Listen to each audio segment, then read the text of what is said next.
और बहुत साफ साफ कह रहा हूं, और आप लोग इसको बिल्कुल उसी तरह से दिखाइएगा जैसे मैं कह रहा हूं। नेपोटिज्म में कोई बुराई नहीं है। हमारी इंडस्ट्री एक खुली इंडस्ट्री है, फ्री एंटरप्रेन्योरशिप है। जहां जो पैसे लेके आता है उसका हक है वो अपने भाई या बेटे के साथ बनाए, वो इंसान के साथ बनाए, वो हाथी के साथ बनाए, वो कुत्ते के साथ बनाए, ये उसका हक है। उसमें कोई नेपोटिज्म वाली बात नहीं। नेपोटिज्म सरकारी महकमों में होता है, जब जहां किसी का पद छीन के या किसी को सुपरसीड करके अब लोग जो है सिफारिश से या पैरवी करके अपने भाई भतीजे को बैठाते हैं। वो भाई भतीजावाद को नेपोटिज्म कहते हैं। जो हमारी फिल्म इंडस्ट्री में है वो नेपोटिज्म नहीं है, वो गैंगिज्म है। एक कार्टेल है, एक कॉकस है, कोटरी है, क्लीक है, एक क्लैन है, एक सिंडिकेट है, एक माफिया है, जो चीजों को कंट्रोल करता है। वही डिसाइड करता है कौन आएगा, कौन जाएगा, कौन रहेगा, कौन खत्म हो जाएगा। ये इस तरह से खतरनाक है। ये अंडरवर्ल्ड का गैंग नहीं है, ये वेस्टेड इंटरेस्ट का गैंग है जो पूरी इंडस्ट्री को कंट्रोल में अपने कब्जे में रखना चाहता है ताकि वो अपना उल्लू सीधा कर सके, अपने प्रोडक्शन हाउस को आगे बढ़ा सके, पैसा कमा सके, शोहरत कमा सके।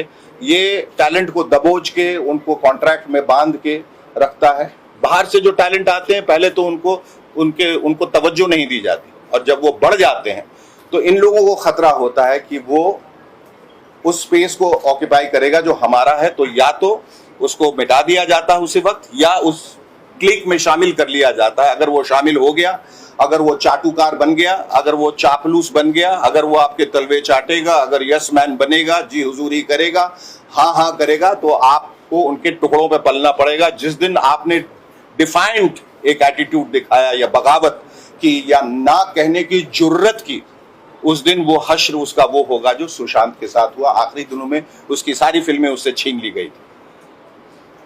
और जो तथ्य सामने आए वो ये था कि एक डुप्लीकेट चाबी थी। ये कितनी इसमें सच्चाई हकीकत क्या है ये नहीं मालूम, लेकिन ये सब पब्लिक डोमेन में बातें आ रही हैं और ये हमारा फर्ज हो जाता है इंसानियत के नाते, और मेरा तो खास तौर पे इंसानियत के नाते, एक फिल्म फ्रेटर्निटी में एक दोस्त गया उसके नाते, एक बिहारी होने के नाते, कि ये पता करें कि इनमें कितनी सच्चाई है, और सच्चाई के लिए जांच जो है वो आवश्यक है। उसी के तहत मैं सीबीआई इंक्वायरी की मांग कर रहा हूं, जिसपे अभी कोई ध्यान नहीं दिया जा रहा है। एक डुप्लीकेट चाबी जो थी वो मिसिंग है, और मेरा सबसे अहम और सबसे बड़ा सवाल ये है कि सुशांत जिस किस्म का लड़का था, और जितना जीवट और जितना कर्मठ था, और जितना होशियार था, और जितना वो जिम्मेदार था, अगर वो इस तरह आत्महत्या करता तो एक सुसाइड नोट जरूर छोड़ के जाता। कोई भी करता है, किस लिए करता है? वो इसलिए क्योंकि जाने वाला ये सोच के जाता है कि मेरे जाने के बाद मेरे जो चाहने वाले हैं या जिनको मैं चाहता हूं, जो मेरे निकटतम लोग हैं, वो शक के दायरे में ना जाए, ना फंस जाए। तो he leaves a suicide note where he categorically states that I am doing this out of my own will and volition. मैं अपनी मर्जी से न ठहराया जाए। There was no suicide note. अगर सुसाइड नोट होता तो ये ओपन और शट केस हो जाता, उसी वक्त केस खत्म हो जाता, हम लोग सब बिलीव भी कर जाते। In the absence of a suicide note there are many questions that crop up, और वो ये कि जो लड़का रात को पार्टी कर रहा था, जो सुबह उठ के प्ले स्टेशन पे था, जो एक ग्लास जूस मांगता है, आके बैठता है, उसके मन में अचानक ऐसी क्या बात कौंधी, उसने कहा चलो अब उठते हैं, सुसाइड करते हैं।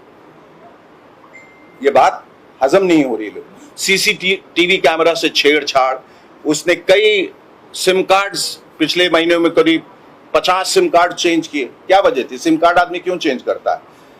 सिम कार्ड आदमी तब चेंज करता है जब वो किसी को अवॉइड करने की कोशिश कर रहा हो, किसी से बचने की कोशिश कर रहा हो, जब कोई थ्रेट हो, जब कोई खौफ हो, तो वो सिम कार्ड चेंज किया जाता है। फिर जो ऊंचाई बताई जा रही है वो इतनी कम है क्योंकि बंबई में जो छत है इससे ऊपर नहीं होती, वहां उसके ऊपर बिस्तर पे चढ़ के फिर उनका कद जो 6 फीट का था, तो जगह ही नहीं बच जाती है कि आप लटकें।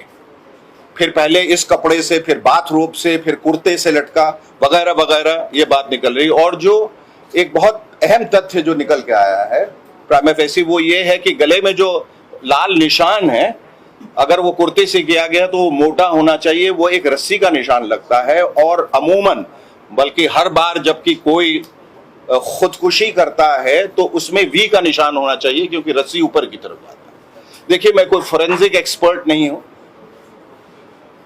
ना मैं सीबीआई के बिहाफ पे बोल रहा हूं, मैं वही बोल रहा हूं जो सवाल सबके दिमाग में आज है।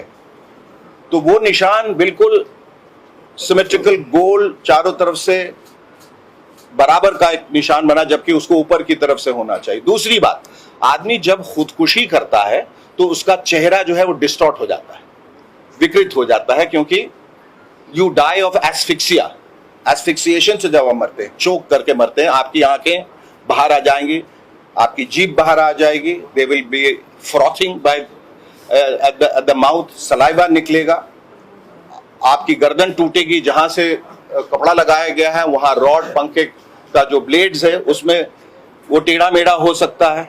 ऐसा कुछ भी नहीं लगा। और भी बहुत सारी बातें निकल के आई हैं